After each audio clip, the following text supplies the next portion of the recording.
Hey, what's up, guys? This is my first time working on an International A26 in a RH chassis. This one came in for frequent regenning, NOx conversion efficiency, after treatment SCR intake NOx, and intake air mass flow rate valid but below normal operating range. Check the parameters.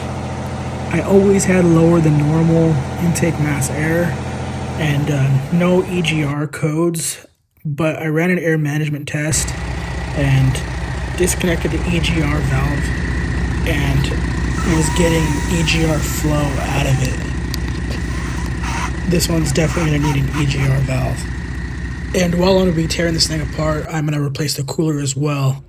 It's nice on these International day cabs that they actually have a removable doghouse cover. It makes working on it so much easier. Really wish Freightliner would do this. This interior stayed the same, following the predecessor to this engine, the International S13, which is a whole other can of worms. But yeah, once again, really nice having an open doghouse to access the rear.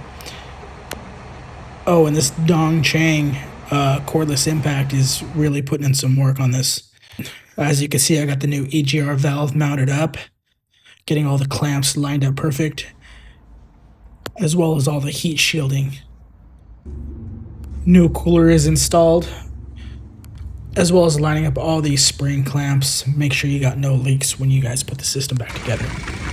And once you get everything put back on, don't install the crossover tube. Double check your work. Make sure you got no EGR flow coming out of there with the valve unplugged, or command it off with your scan tool.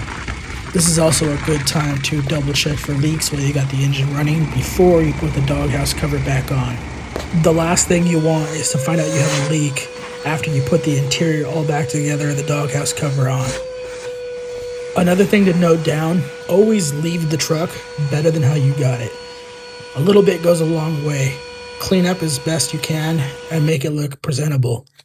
I know that if I was a driver, I would not want to get back in my truck after being out of it and it looked filthy.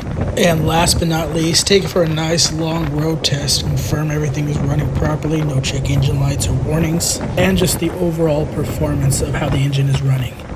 It's also nice to stop and take a good look at the view. This is also a good time to check for leaks or even some tools you left behind.